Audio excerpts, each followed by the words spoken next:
అందరికీ నమస్కారం. దేశం అంతటా కూడా న్యూ ఇయర్ కి సిద్ధమవుతుంది. ఇక తెలుగు రాష్ట్రాల్లో చూసుకుంటే ఇప్పటికి కొత్త పార్టీలు అధికారంలోకి వచ్చి 2 ఇయర్స్ అవుతుంది.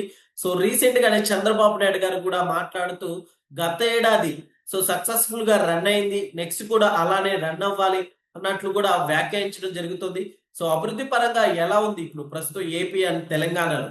ఒకసారి డిస్కస్ చేసే ప్రయత్నం చేద్దాం. ప్రస్తుతం స్టూడియోలో political analyst, senior journalist DVS గారు ఉన్నారు. వెల్కమ్ చెప్తాం. హలో సార్, నమస్కారం.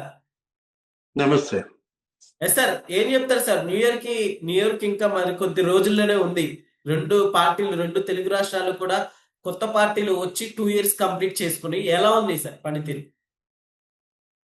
కొత్త సంవత్సరం ఇంకా అంతా కొత్త కొత్త నిర్ణయాలు, కొత్త కొత్త ఆలోచనలు. అంటే రాబోయే సంవత్సరం మరింత మెరుగ్గా పనిచేయాలి. ఎస్ గత సార్. సంవత్సరం అద్భుతంగా పనిచేశారు అంటూ ఆంధ్రప్రదేశ్ ముఖ్యమంత్రి నిన్న కేబినెట్ భేటీలో మరి చంద్రబాబు మంత్రులను ఉద్దేశించి వాళ్ళ పనితీరు పైన సంతృప్తి వ్యక్తం చేశారు. చంద్రబాబు 4.0 ఏర్పడి ఇది 18 నెలలు. అంటే ఒక న్యూ ఇయర్ సెలబ్రేషన్ అయిపోయింది. ఇప్పుడు ఇంకొక న్యూ ఇయర్ లోకి ఎంటర్ అవుతున్నారు. Yes sir. ఇప్పుడు రేపు జనవరి 1 మరి గత 18 నెలల పనితీరుపై సమీక్ష. రాబోయే 42 నెలల్లో మరి ఏ విధంగా పనిచేయాలనే దానిపైన ఒక కార్యాచరణ ఎస్ సార్. నిన్నే రిలీజ్ చేశారు. ఏంటి వాళ్ళు చేసిన అభివృద్ధి పనులు, సంక్షేమ పథకాల పైన ప్రభుత్వం ఒక ప్రకటన విడుదల చేసింది. సూపర్ సిక్స్ విషయానికి తీసుకున్నట్లయితే అన్నదాత సుఖీభవ, రైతులకి వాళ్ళు ఇచ్చినటువంటి హామీ 20,000 ఇస్తామన్నారు. మరి దగ్గర దగ్గర నీకు వచ్చేసరికి వాళ్ళు మరి అన్నదాత సుఖీభవ దాంట్లో ఒక 46 లక్షల మంది రైతులకి 6,310 కోట్లు ఇంతవరకు జమ చేశారు.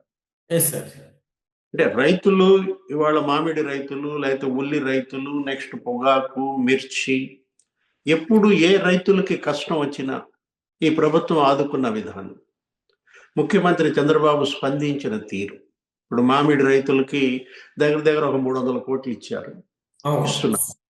నెక్స్ట్ పొగాకు రైతులకి అసలు ఫస్ట్ టైం దేశంలో పొగాకు రైతుల చరిత్రలో ఒక రాష్ట్ర ప్రభుత్వం 280 కోట్లు మరి సహాయం ప్రకటించడం ఇదే ఫస్ట్ టైం. అట్లాగే మిర్చి ఏది మరి జగన్మోహన్ రెడ్డి హయాంలో మరి 6,000కే కొనమని జీవో ఇస్తే ఈ ప్రభుత్వం 12,000 కొనిపించింది. అంటే ఎప్పుడు ఎక్కడ ఎవరికి ఎలాంటి ఆ మద్దతు ధర విషయంలో ఇబ్బందులు ఎదురైనా ప్రభుత్వం ఏంటి ఈ మార్కెట్ ఇంటర్వెన్షన్ స్కీమ్ ద్వారా మరి ముందుకు వచ్చి కొనుగోలు చేయటం.